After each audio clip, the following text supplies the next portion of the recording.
हम पढ़ हम पढ़ लेते हैं, वो पढ़ ना पाए।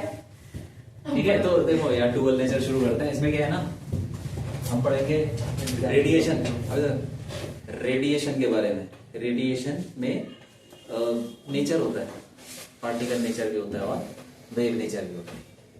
मतलब रेडिएशन लाइट आ रही है, ये क्या है, वेव है कि पार्टिकल है? बताओ। दोनों क्या है। दोनों है ये। तो कभी ये वेव बन जाती है, कभी अपने हिसाब से भाई। ठीक है, यही रहस्य है, अपने आप कैसे बन जाती है। ठीक, तो दोनों नेचर पढ़ेंगे हम। पहले हम पढ़ेंगे कि किसी सरफेस से इलेक्ट्रॉन कैसे निकलता है।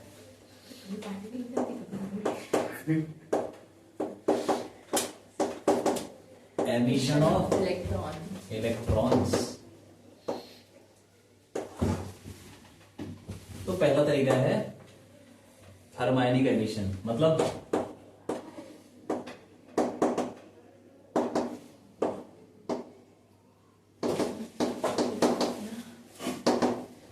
ये क्या होता है थर्मायनिक एमिशन? जब किसी मटेरियल को गर्म कर दिया तो उसमें हीट जाती है, एनर्जी जाती है। एनर्जी जाती है तो इलेक्ट्रॉन को मिलेगी। देखो, किसी भी सरफेस से इलेक्ट्रॉन निकालना है तो क्या तरीका है बताओ? हीट दे दो। नहीं, बेसिकली क्या होता है वो अंदर, किसको निकालना है? क्या इलेक्ट्रॉन को निकालना है, तो एटम से अलग करना पड़ेगा। उसको क्या बोलते हैं? उतनी एनर्जी देनी पड़ेगी एटम से अलग करने के लिए। क्या बोलते हैं उसको?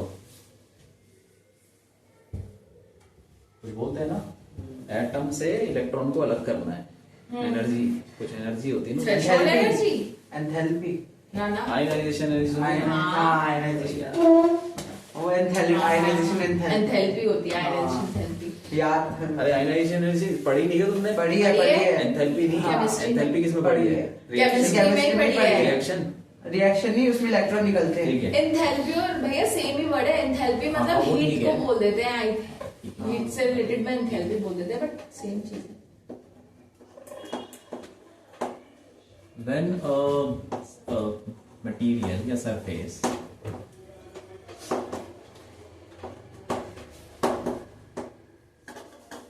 is given heat,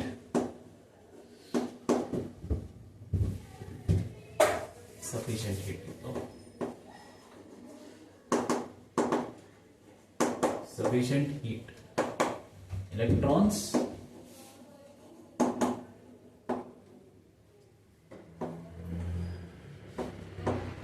may be ejected.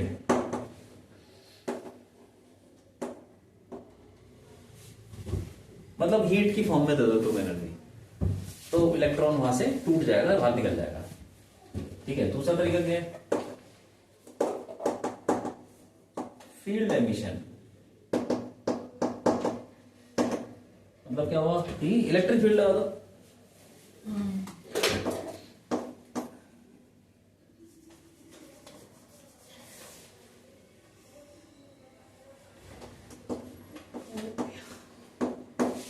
When ये वही है sufficient electric field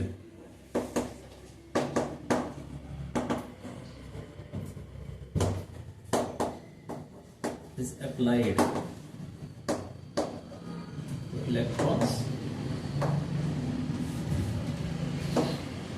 may be ejected. ठीक है।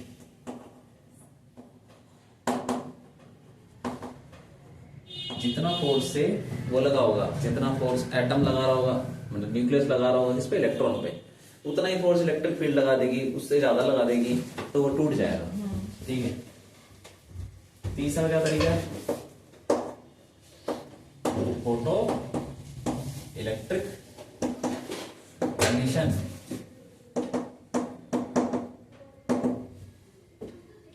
मतलब क्या हुआ फोटो इलेक्ट्रिक एमिशन का?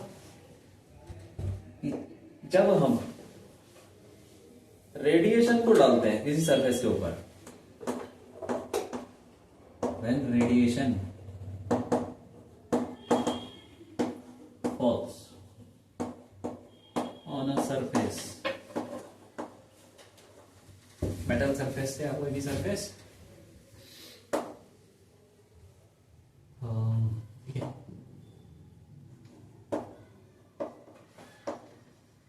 फोटॉन्स कोलाइड विद इलेक्ट्रॉन्स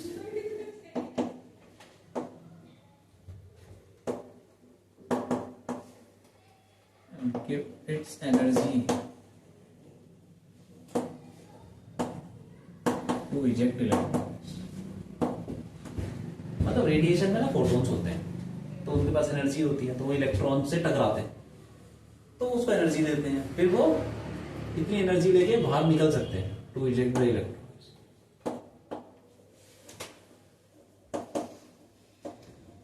ठीक है, कुल मिला के ये है कि फोटॉन्स आ रहे हैं, कहीं से भी आ सकते हैं फोटोन, कोई भी वेव है, जितनी भी वेव है सब में फोटोन होते हैं, चाहे गामा रेज हो चाहे रेडियो हो। ठीक है, इसलिए हो गया एक्सपेरिमेंट। तो हम पढ़ेंगे फोटो इलेक्ट्रिक इफेक्ट को डिटेल में पढ़ेंगे। ये एक्सपेरिमेंट मतलब थोड़ा इंपॉर्टेंट है, इससे क्वेश्चन भी बहुत आते हैं और समझ में आ जाए ना तो मजा आता है। हो गया है, देखो फोटो इलेक्ट्रिक इफेक्ट। तो ये आइंस्टाइन ने एक्सपेरिमेंट किया था। उसने क्या किया, देखो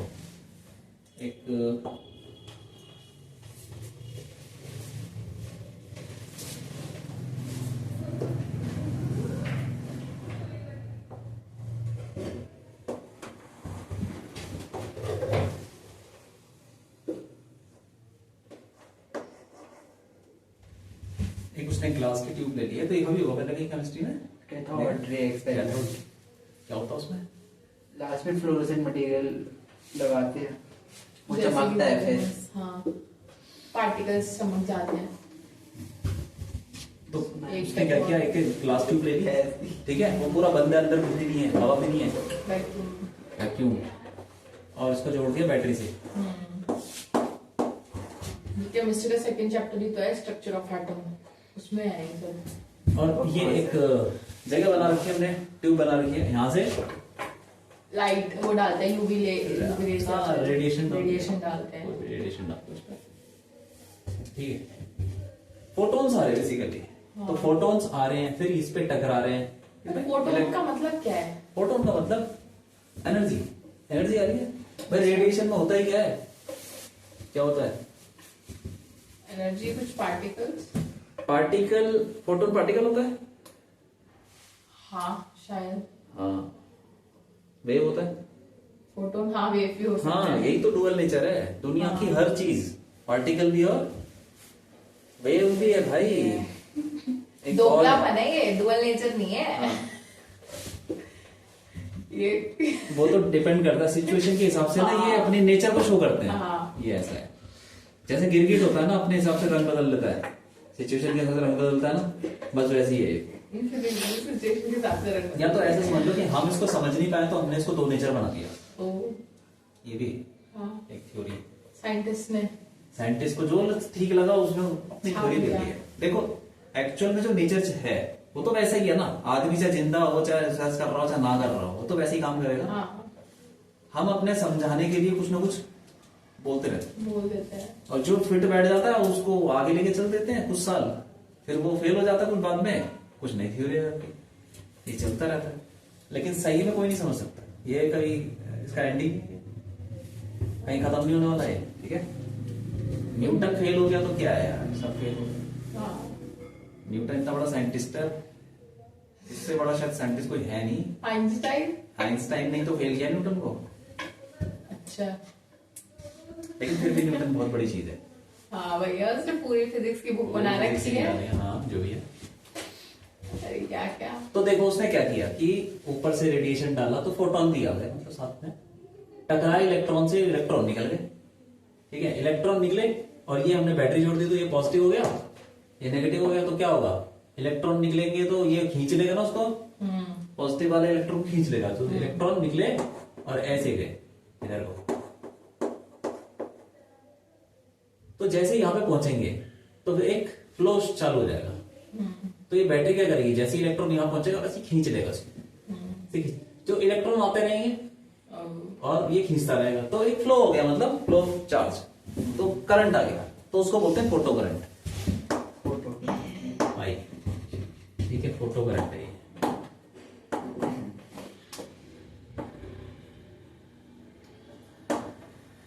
ये यार वो भी होता है, जैसे वो नहीं पढ़ा होता कहीं, है करंट की डायरेक्शन। इलेक्ट्रॉन घर जाएगा तो अच्छा, इलेक्ट्रॉन एक्स से ही तो जाता है, ठीक है। हाँ, उसका ऑपोजिट करंट है, हाँ, ठीक। हाँ, तो इसको बोलते हैं, ये जो प्लेट है ये हो गई कलेक्टर प्लेट। तो ऐसे यहाँ बना पे- के आना है इसे, क्या है? बना के आना है इसे, मतलब ऐसे बोर्ड्स में हाँ, लिख लो तो सही है, लिखेंगे तो सही, मतलब बना के आना है। अगर ऐसा कुछ एक्सपेरिमेंट आगे एक्सप्लेन करो एक्सपेरिमेंट, तो बना के आना तो है। ये हाँ बनाना है। हाँ, ये हो गया जिसके ऊपर रेडिएशन गिरा, फोटो सेंसिटिव प्लेट। प्लेट, हाँ ऐसे ही कुछ नाम है, केमिस्ट्री में भी ऐसे ही है।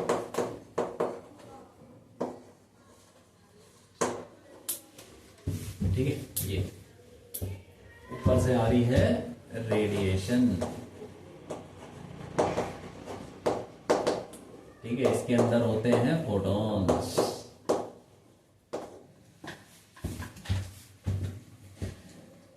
ये सब। और ये हो गया V वोल्ट की, तुमने बैटरी लगा दिया, पोटेंशियल डिफरेंस। और ये जो चीज है,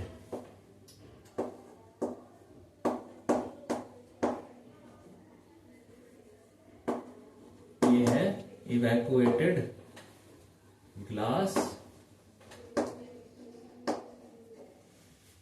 चैम्बर।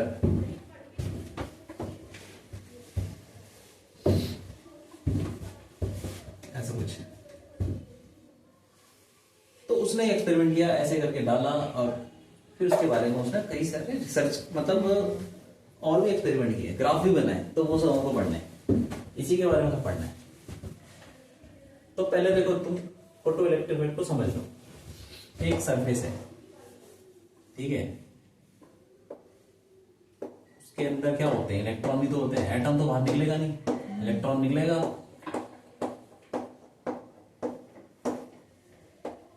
तो मैं ऐसे बना दे रहा हूँ इलेक्ट्रॉन। वैसे तो इलेक्ट्रॉन जो मेटल में क्या होता है ना, घूमते रहते हैं चारों तरफ, घूमते रहते हैं रैंडम। लेकिन तुम समझ लो कि अभी ये किसी टाइम पे यहाँ पे आए ऐसे, ऊपर से क्या है, फोटॉन्स आए,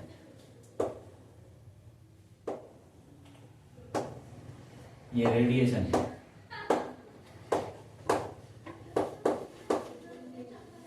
तो फोटॉन्स आएंगे, टकराएंगे, ठीक है, एनर्जी देंगे। तो क्या होगा भाई, तो एक फोटोन एक इलेक्ट्रॉन से ही टकराता है, दो से नहीं टकराता, ठीक है। तो one photon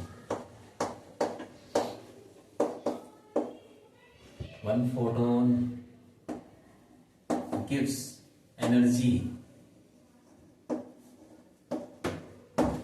to only one electron only। एक फोटोन एक इलेक्ट्रॉन को ही एनर्जी देता है, ठीक है।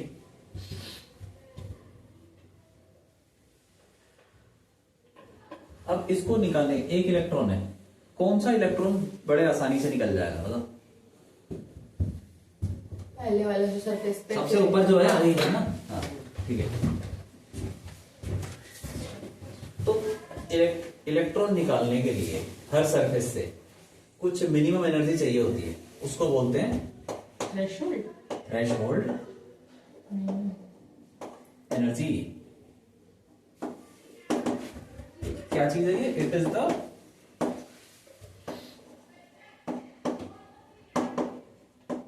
मिनिमम एनर्जी रिक्वायर्ड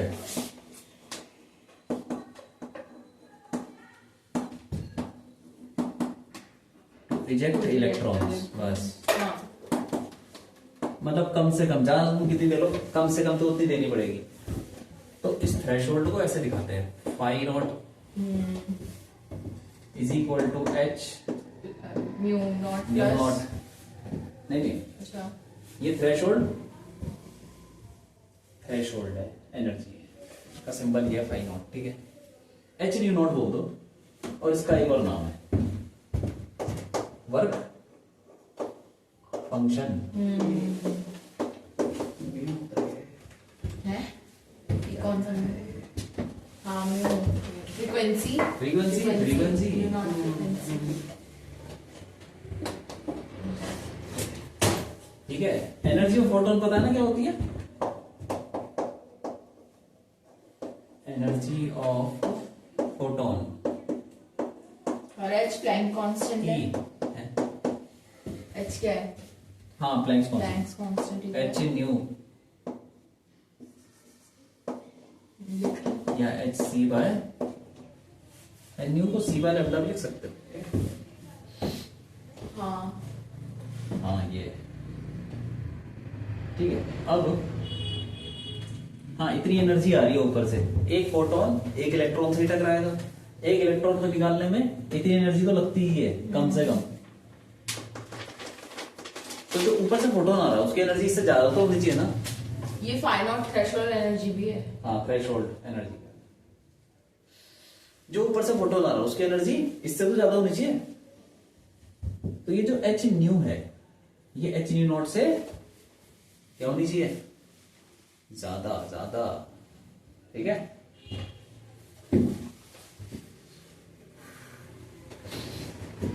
समझ में आ गया वो? थ्रेशोल्ड मान लो 100 है, तो कितनी होनी चाहिए भाई फोटोन के पास एनर्जी? 101। 100 कम से कम 100 तो होनी चाहिए। हाँ तब निकल जाएगा, ठीक है। तो 100 होगी तो निकल जाएगा, और 150 होगी तो भी निकल जाएगा। तो 150 और 100 में क्या डिफरेंस होगा? ज्यादा नहीं, वो ज्यादा एक्साइटेड स्टेट में चला जाएगा। एक्साइटेड बाहर निकल के क्या एक्साइटेड?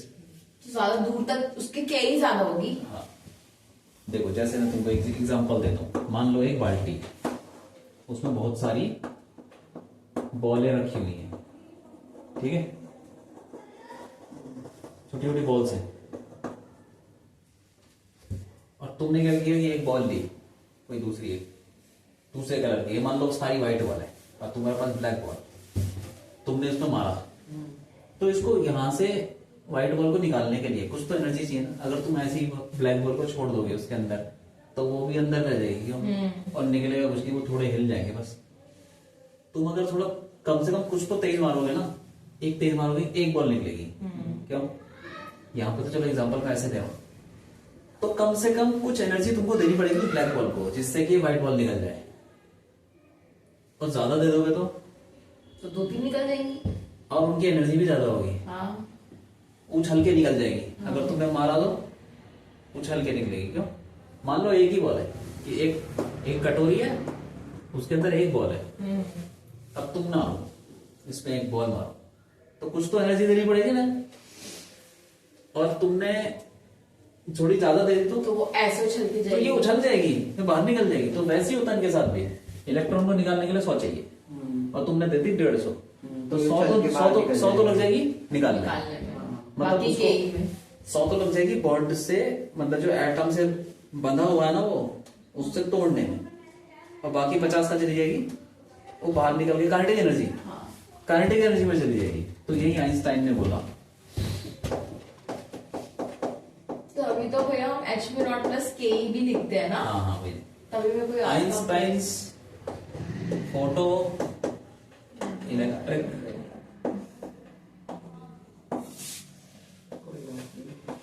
इक्वेशन, ये क्या बोलता है कि जितनी तुमने एनर्जी दी एच न्यू, तो थोड़ा सा यहां चला जाएगा, कहां? निकालने में, प्लस बाकी की एनर्जी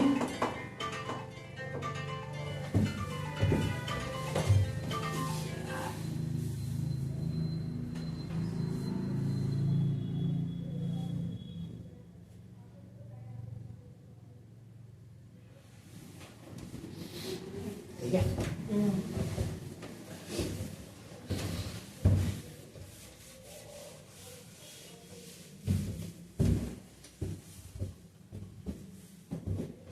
ये क्या चीज है? Work function. कम से कम इतनी एनर्जी तो देनी पड़ेगी। तुमने दे दी 150, 100 तो चाहिए निकालने के लिए, तो 150 इज इक्वल टू 100 प्लस बाकी की एनर्जी काइनेटिक एनर्जी। ये मैक्सिमम क्या है? इससे पहले मैं कुछ और बताता हूँ। ये यहाँ पे देखो एनर्जी ऑफ फोटोन को हम थोड़ा सिंप्लीफाई कर लेते हैं। एच की वैल्यू क्या होती है प्लैंक्स कांस्टेंट की? 6.63 10 की पावर माइनस 34। सी कितना होता है? 3 to 10 की पावर 8। 10 हाँ, लैम्डा में छोड़ना होगा। लैम्डा में छोड़ दो उसको, ठीक है। ये जूल है, इसको मल्टीप्लाई करो कितना आता है? चलो करके देखते हैं। 19.89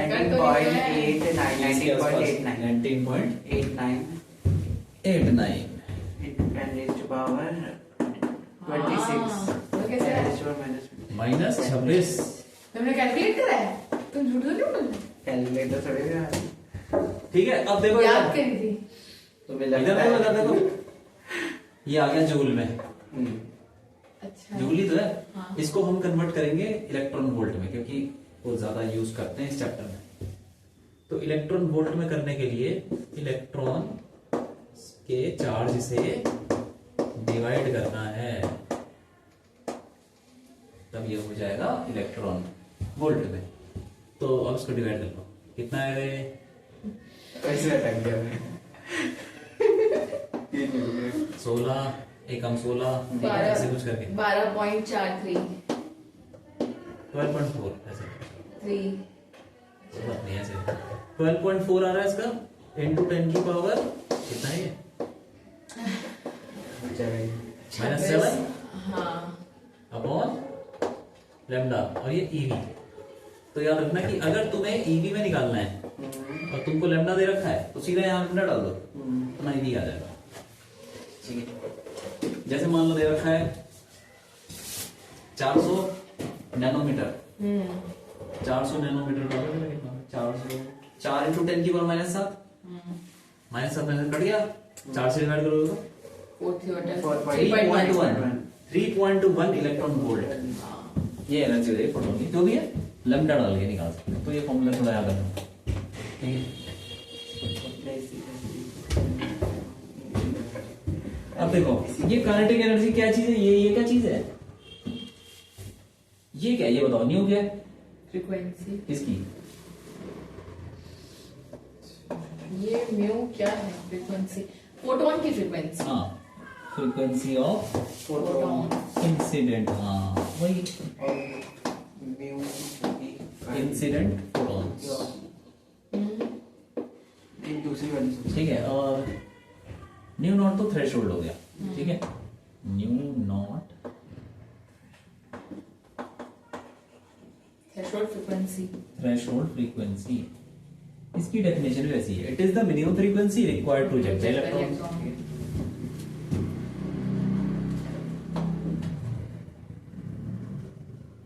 थ्रेशोल्ड फ्रीक्वेंसी और काइनेटिक एनर्जी मैक्सिमम, ये क्या है?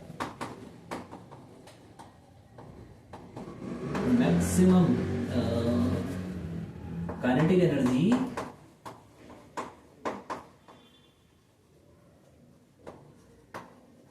Of the most energetic electron.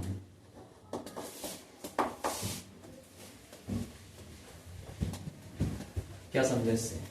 कि इलेक्ट्रॉन तो बहुत सारे निकलेंगे, लेकिन सबकी काइनेटिक एनर्जी सेम नहीं होगी, ठीक है। देखो ऐसा कैसे हो रहा है, ऊपर से फोटोन आए, लिख लो पहले, चलो लिख लो।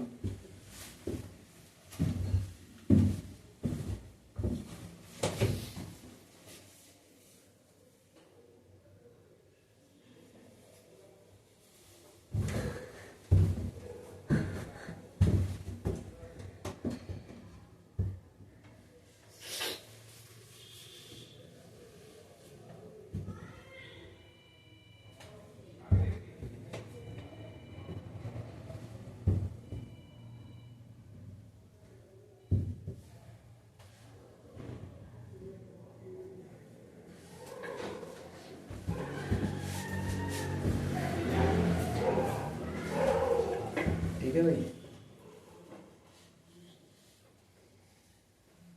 फोटोन ऊपर से आए, जो फोटोन सबसे ऊपर वाले इलेक्ट्रॉन से टकराएगा तो वो तो बहुत आसानी से निकल जाएगा। तुम सोचो कि इलेक्ट्रॉन पहली लेयर से भी निकल रहे हैं, दूसरी लेयर से भी निकल रहे हैं, नीचे नीचे लेयर से भी निकल रहे हैं, तो सबसे ज्यादा काइनेटिक एनर्जी किसकी होगी? पहले जो निकल रहा है ऊपर क्यों? से। क्योंकि उसमें फोटोन्स की एनर्जी ज्यादा जा रही है। ज्यादा कहां से आ रही है? फोटोन की एनर्जी आ रही है भाई, ऊपर से जो आ रहे हैं फोटोन की एनर्जी। देखो एक फोटोन आया, वो यहां से टकरा इससे, तो ये तो बिल्कुल सरफेस पे है, तो ये तो सीधा निकल जाएगा यार। 100 इसके लिए तोड़ने के लिए चाहिए और बाकी तो कांटे के चले जाएगा। और मान लो कि ये फोटोन ऊपर से एक आ रहा है, तो ऐसे करके नीचे इस पे गया, ठीक है, तो अब ये टूट गया। टूटने में तो 100 लगता है, तो थ्रेशोल्ड है। लेकिन अब ये यहां से थ्रेशोल्ड के बाद जो 50 मिला उसको, वो 50 का काइनेटिक एनर्जी होगा, वो भागने लग जाएगा, फिर यहां से वो निकलने की कोशिश करेगा ना, तो यहां से लेके यहां तक जाने में टकरा भी तो सकता है किसी से। कोलिजन में फिर वो लॉस हो सकता है। हाँ, तो थोड़ा लॉस यहां पर हो गया, फिर बाहर निकला। तो अब जो काइनेटिक एनर्जी होगी उसकी, वो क्या होगी? लॉस हो गई, और मैक्सिमम थोड़ी मैक्सिमम थोड़ी कम होगी। अब मान लो कि जैसे कि एक फोटोन यहाँ है, ठीक है, ये यहां से टकराया, इसे तोड़ने में तो 100 ही लगता है, बाकी का 50 को काइनेटिक एनर्जी मिल गई। तो काइनेटिक एनर्जी मिलते ही ये भागने लग जाएगा, पहले यहां जाएगा, फिर यहां जाएगा, टकरा के यहां जाएगा, इधर उधर, फिर निकलेगा, तो ज्यादा कोलिजन, तो ज्यादा लॉस। तो ऐसे करके इलेक्ट्रॉन तो निकलते हैं बहुत सारे, लेकिन सबकी काइनेटिक एनर्जी अलग अलग होती है, अलग अलग, ठीक है। इसीलिए ये इक्वेशन किस पे लग रही है? क्योंकि हमको लॉस के बारे में कुछ नहीं पता, तो हम उसी पे इलेक्ट्रॉन पे लगा रहे हैं जिसका लॉस बिल्कुल 0 ही है। तो इस इलेक्ट्रॉन के लिए इक्वेशन, ठीक है, तो मैक्सिमम काइनेटिक एनर्जी उसी की होगी जो सरफेस पे, क्योंकि उसमें लॉस नहीं, और इक्वेशन भी उसी के लिए, ठीक है। लिख लिया ये सब?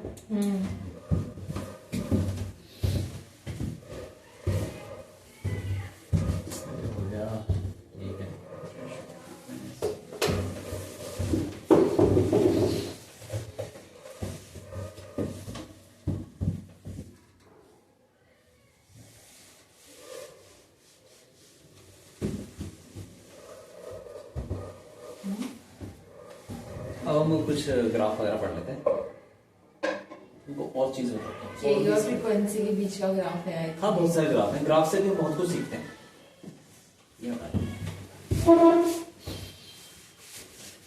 एक ग्राफ, पहले तो तुम देखो इंटेंसिटी क्या होती है। इंटेंसिटी, हमने एनर्जी देखी फोटोन की, अब देख रहे हैं इंटेंसिटी ऑफ रेडिएशन, ऊपर से आ रहा है। इंटेंसिटी आई, उसका फॉर्मूला क्या होता है? Power upon area. मतलब मान लो ऊपर तुमने एक बल्ब जला रखा है, उसकी कुछ पावर है, तो वो उतनी पावर से दे रहा है, और एरिया कितना है? जितना एरिया इसको पड़ रहा हो, कुछ भी हो, ठीक है, इतने एरिया को पढ़ो, डिवाइड कर दो तो इंटेंसिटी आती है। लेकिन इसको और ज्यादा हम फोटॉन्स के एनर्जी के टर्म्स में निकालते हैं।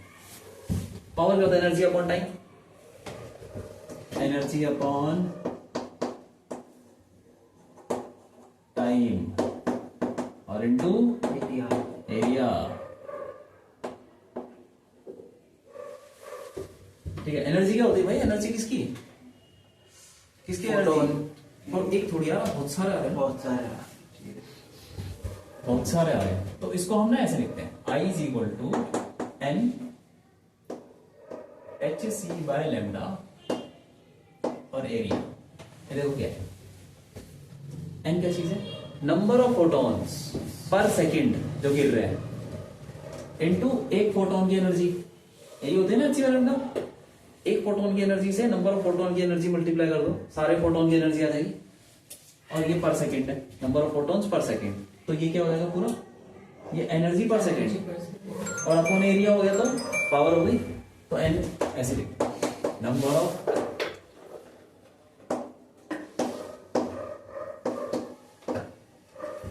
फोटॉन्स falling पर सेकेंड, कितने फोटॉन्स गिर रहे हैं पर सेकेंड, ठीक है। ये होती है इंटेंसिटी। जैसे यहां पे मान लो थोड़ी लाइट्स आ, यहाँ पे ज्यादा लाइट है, मतलब ज्यादा फोटोन गिर रहे हैं। यहाँ पे छोटा सा बल्ब लगा दूंगा घर में, तो उससे कम लाइट तो कम फोटोन गिर रहे हैं। इंटेंसिटी से यही ध्यान रखना, ठीक है, ये फॉर्मूला। तो या तो हम बल्ब ही चेंज कर दें, लाल से पीला कर दें तो लैम्डा चेंज हो जाएगा, हाँ। तो इंटेंसिटी चेंज हो जाएगी। या तो हम क्या कर दें, number of photons. Number of photons कैसे कंट्रोल किए जाते हैं?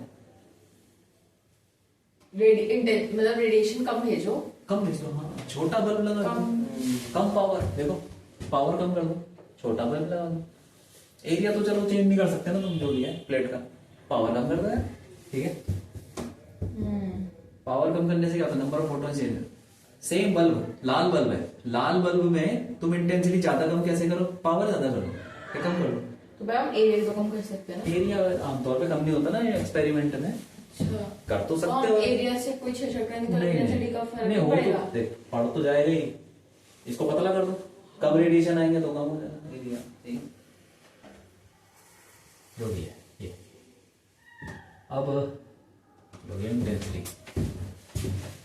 तो इस चैप्टर में कोई डेरिवेशन डेरिवेशन नहीं है, बस यही है लिखने का सारा, ठीक है। सेमीकंडक्टर तो बड़ा है ना चैप्टर, हाँ थोड़ा बड़ा लिखने वाला है। अब यहाँ से इलेक्ट्रॉन निकल रहे हैं, इधर जा रहे हैं, पूरा करंट घूम रहा है, ठीक है। जितने फोटोन आते हैं इलेक्ट्रॉन जरूरी तो नहीं निकालते, जैसे कि मैंने भी बताया था ना कि इलेक्ट्रॉन इलेक्ट्रॉन इलेक्ट्रॉन ऐसे कुछ करके नीचे भी तो इलेक्ट्रॉन है, तो फोटोन आया, नीचे वाले इलेक्ट्रॉन से टकराया, उसको तोड़ दिया, लेकिन वो चलो निकल, वो उसको काइनेटिक एनर्जी मिल गई, लेकिन निकलते निकलते हो सकता है वो ही रहे, रुक जाए, उसकी जो 50 काइनेटिक एनर्जी है वो अंदर ही लॉस हो जाए, तो वो बाहर ही निकल पाएगा। तो ऐसे इलेक्ट्रॉन भी बहुत होते हैं जो निकल नहीं पाते, टूट तो जाते हैं फिर वो निकल नहीं पाते, तो अंदर ही रह जाते हैं, ठीक है। तो ऐसे समझो कि एक्सपेरिमेंट में ऐसा देखा गया है कि 1 लाख या 100 या 1000 फोटोन गिर रहे हैं, तो कितने निकलते हैं, 1 इलेक्ट्रॉन।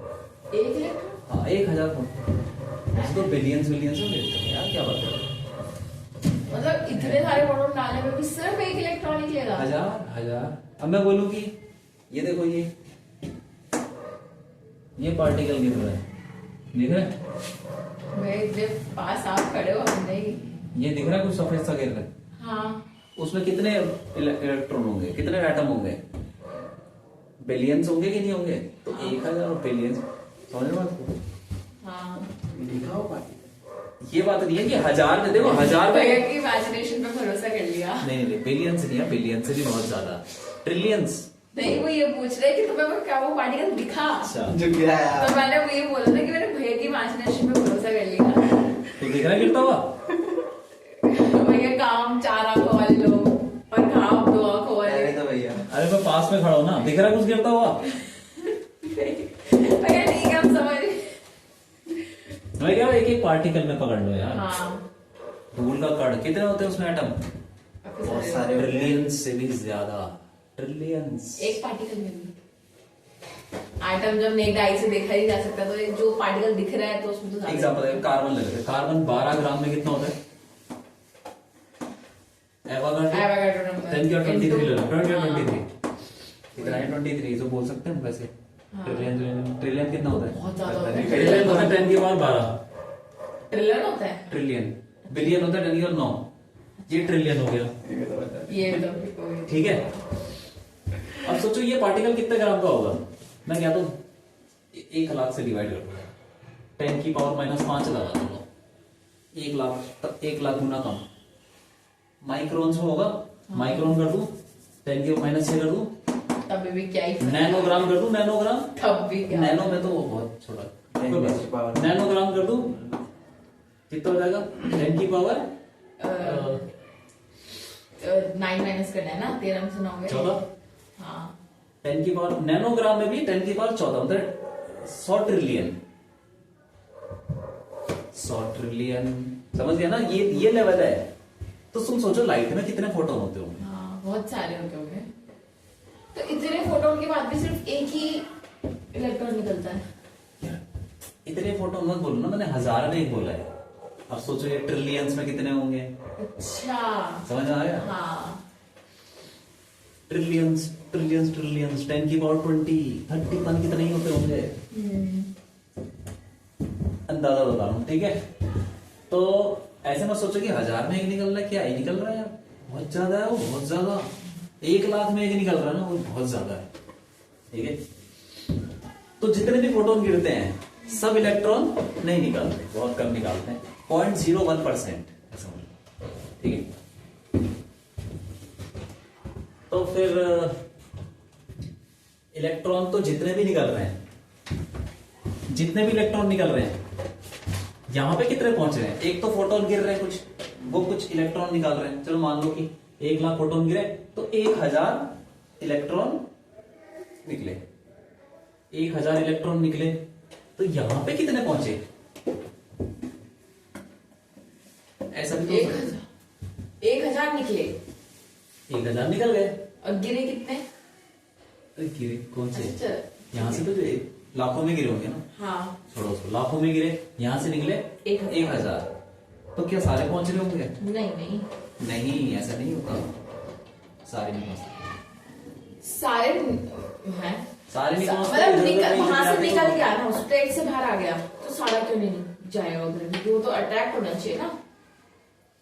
अट्रैक्ट होना चाहिए। देखो कोलिजन की टाइम पे एनर्जी हाँ, ठीक है ठीक है ठीक है, जिस सरफेस से इलेक्ट्रॉन निकलता है वहां पे लोकलाइज्ड क्या आ जाता है? इलेक्ट्रॉन निकले, यहाँ पे इलेक्ट्रॉन निकले तो कौन सा चार्ज आ जाएगा? Localized, positive, positive. और फिर वो जैसे इलेक्ट्रॉन बाहर निकलेगा तो पॉजिटिव को क्या करेगा? अट्रैक्ट करेगा वापस से, तो इसीलिए वो वापस भी चले जाते हैं। ओके। तुम ये मत सोचो कि ये नेगेटिव है, ये नेगेटिव तो पोलैरिटी है, लेकिन लोकलाइज चार्ज जो एटम पे आ जाता है वो इंस्टेंटेनियस प्रोसेस है बहुत ज्यादा। तो इसीलिए कुछ इलेक्ट्रॉन वापस भी चले जाते हैं, कुछ आगे बढ़ जाते हैं, कुछ इधर उधर भी भाग जाते हैं, ठीक है। सारे नहीं पहुंचते, ये एक्सपेरिमेंट में देखा गया है। अंदर की क्वांटम थ्योरी में ना घुसने की कोई जरूरत नहीं है ज्यादा, क्योंकि इसके बारे में अभी ढंग से पता भी नहीं है कि वो क्या रहा है। तो एक्सपेरिमेंट किया, उसके बेसिस पे ये हो रहा है, बता दिया, चलो ठीक है। बड़ा मुश्किल होता है ना यार इलेक्ट्रॉन के साथ डील करना। आज भी बहुत सारी चीजें रहस्य बना रखी है, पता नहीं है कुछ कि क्या हो क्या रहा है। आप तो पढ़ते रहते होंगे ना? हाँ, तो मैंने देखा है कि कई साइंटिस्ट लोग ऐसे बोलते हैं कि भाई इसको समझना बड़ा मुश्किल है। वह आप कोई बुक तो होगी जिससे पढ़ते होंगे, या फिर ऑनलाइन? मैं वीडियो देख लेता हूँ, हाँ बुक भी है वैसे, नहीं ये फिजिक्स की, हाँ, जैसे MIT का हो गया, अच्छा। टाइम बड़ा लगता है, टाइम बड़ा लगता है, मतलब ज्यादा लगता है। अभी MIT क्या है? कॉलेज, अच्छा, उसके जैसे ऑनलाइन लेक्चर होते हैं, अच्छा। बहुत सारा सुना नहीं क्या? ठीक है, कोई बात नहीं। भैया आपने विद्या मंदिर क्यों छोड़ा, VMC क्यों छोड़ा? पहले तो मेरे को पता ही नहीं था कि आप VMC के एक्स फैकल्टी हो, मुझे इसने बताया पहली बार, मतलब मैंने बाहर बोर्ड पे नहीं देखा था इनका है। मैंने कहा भैया ने विद्या मंदिर छोड़ा क्यों? कौन सी बड़ी बात है? अगर आपने VMC छोड़ा था तो आपके पास और भी तो ऑप्शन थे, जैसे LM, नकाश या फिर करना ही नहीं था ना, वो यही करना था। कोई तो ऑप्शन, कोई तो मतलब कुछ होगा कि आपने क्यों नहीं करना था। मतलब पैसे भी अच्छे खासे होते हैं, हाँ, आराम से टीचर की सैलरी 1 लाख तो होती होगी एटलीस्ट। कह सकते हो हाँ, ठीक तो है। फिर आपने क्यों नहीं अरे वैसे हो गया चुना? ना, तो हाँ उस टाइम पे देखो बहुत सारी चीजें थी। एक तो होता क्या है ना, देखो जब तुम किसी जैसे कोचिंग सेंटर में काम करते हो तो वहां पे क्या होता है, जाओ 4 घंटे पढ़ाना, 5 घंटे पढ़ाना, नॉर्मल क्लास होती थी 5 घंटे की, तो बोला जाता है कि इतना कवर करना है, ऐसे करना है, आज ही खत्म हो जाना चाहिए। अब हमारा नहीं हो पाता था, प्रेशर प्रेशर की बात नहीं है, मजा ही नहीं आ रहा था ना, अच्छा। मजा ही नहीं था उसमें कि ये तुमको खत्म करना है इतना, अब बच्चे को समझ में आए जाना है, ये खत्म करके आना है, और बच्चे 50 थे क्लास में, सबके अलग सबको अलग अलग सीन चल रहा है। और वहां पे मुझे ऐसा लग रहा था कि क्या कर रहा है यार मैं, ये धक्का मार रहा हूँ मतलब। अच्छा। तो ये होगा। और यहाँ पे क्या है, आज मन नहीं है चलो कल पढ़ेंगे, जाओ ऐश करो, आज मैं इतना ही पढ़ाऊंगा। या फिर जैसे तुम्हारा डिस्कस कर रहे हैं कुछ इधर उधर की बातें, ये वो क्या हुआ इधर उधर। शुरू में क्या डिस्कस कर रहे थे हम? इनकी तुम्हारी बहन की, हाँ जो पढ़ाई चल रही है। हाँ। ऐसा नहीं होता कि वहां पे, हाँ। वहां पे ये सब नहीं होता। बहुत मुश्किल। बच्चे से ना रिलेशन वैसा बनता नहीं है। हम्म। एक प्रोफेशनल वाली चीजें होती है, टीचर आ गया बच्चे आ गए चलो शुरू हो जाओ। हाँ। तो हमारा मतलब हिसाब किताब बैठा नहीं तो छोड़ दिया। जो भी है बड़ी बात थोड़ी है यार, हाँ, अच्छा ही किया। सही बात है। जिस चीज में मजा नहीं आ रहा उसको करना ही क्यों है, जबरदस्ती कब तक खींचेंगे। राइट। तो आप वहाँ बस फिजिक्स के थे। हैं? आप अरे तो फिजिक्स भाई, एक टीचर तो एक प्रॉपर वह आपने एमएससी बीएससी करी है? नहीं, बीटेक करिए ना। ओह, मतलब एमएससी बीएससी से हमें वो मिल जाता ना, आई थिंक कि जितने भी फिजिक्स के टीचर है ना सब बीटेक वाले हैं। तुमने जो पढ़ा है पूछना, पता है एमएससी नहीं। वाला वही होगा। केमिस्ट्री वाली एमएससी होगी, हाँ। हाँ, और बायोलॉजी वाली भी शायद एमएससी होगी, पीएचडी जो भी है एमएससी। डॉक्टर लगाती ना अपने आगे पीएचडी। लेकिन जो फिजिक्स वाला है वो बीटेक ही होगा। ये मेरे को नहीं पता, पूछना मतलब मैंने कभी- जितने भी होंगे ना फिजिक्स वाले, पहले तो उन्होंने इंजीनियरिंग की कोशिश करी थी, आईआईटी चाहिए था उन्हें, बट उनसे नहीं लेकिन कुछ हुआ। और इंजीनियरिंग कर ली होगी, लेकिन जितने भी नहीं हुआ ना उनसे। अरे तुम दूसरे कॉलेज में कर रही हो, तुम B.Tech फिजिक्स की, मतलब तुम फिजिक्स की engineering? फैकल्टी उठा के दें। बीटेक का मतलब इंजीनियरिंग, हाँ। अच्छा जी, तभी हाँ मैं वही तो कह रही हूँ सारे कि- बीटेक ही होंगे वो फिजिक्स वाले। अच्छा होंगे, ये आप सही कह रहे हो कि केमिस्ट्री वाले लोग हैं। फिजिक्स में बीटेक नहीं चलता है, अच्छा। बीएससी नहीं चलती, क्योंकि फिजिक्स में ना वो Bio ऐसे में- कॉन्सेप्ट पढ़ाते ही नहीं है बीएससी एमएससी। केमिस्ट्री में चल जाता है, बायो में चल जाता है, फिजिक्स में नहीं। बायो वाली तो हमारी पीएचडी है। उसको तो होना ही पड़ेगा जो भी है। क्यों? कॉलेज वाली वही एमएससी और पीएचडी करते हैं इसमें। एमएससी से बड़ी पढ़ाई पीएचडी। पीएचडी यार इंडिया में तो बहुत सारी चीजें हैं, फर्जी भी होती है ना, फर्जी पीएचडी। वो क्या होता है? बस तुम्हें एग्जाम एक और बताओ, अब स्कूल तुम्हारा भी है वो कौन सा, डमी, अच्छा। और एक डीपीएस भी है, हाँ। क्या डिफरेंस है? रेगुलर बस पीएचडी वैसे ही। रेपुटेशन बहुत है भाई, रेपुटेशन या फिर अंदर क्वालिटी वाइज? क्वालिटी वाइज भी, टीचर्स भी। बस समझ गया ना। हाँ। पीएचडी ऐसे भी होती है, नीचे से ऊपर, नीचे लेवल की पीएचडी, खत्म लेवल पे। अच्छा। हर चीज की क्वालिटी होती है। जब आम की क्वालिटी हो सकती है तो लगना चौसा, बस चावल की भी होती है 40 बासमती, हाँ। बासमती, मोगरा, कोई कोई नूर चावल थोड़ी होता है। अरे नाम तो कुछ भी हो सकता है। बासमती चावल होते हैं, बासमती नाम होगा। नहीं, बासमती चावल होते हैं, बासमती चावल की अरे वो कंपनी होती के है। नाम होते हैं ना ये सब। खुशबू आती है ना जिन चावलों से, उसको बेसिकली बासमती का चावल बासमती तो बोला 100 टाइप के होते हैं। हाँ। हाँ। कंपनी होगी। बासमती कंपनी नहीं है, बासमती तो चावल ही है। चावल की ही कहते हैं, variety। हाँ, उसको ही वेराइटी। जैसे कि गोल्ड हो गया, मोगरा, वो ये हो गया, पता नहीं क्या है, ऐसे होता है। कुछ भी नाम है। ठीक है चलो, बहुत है यार आज के लिए। और कितना बचा है ये चैप्टर? अब हो जाएगा आराम से, 3 क्लास के अंदर खत्म। ठीक है, अच्छी बात है। थोड़ा सा ही है। अभी तो है कितना ज्यादा से भाई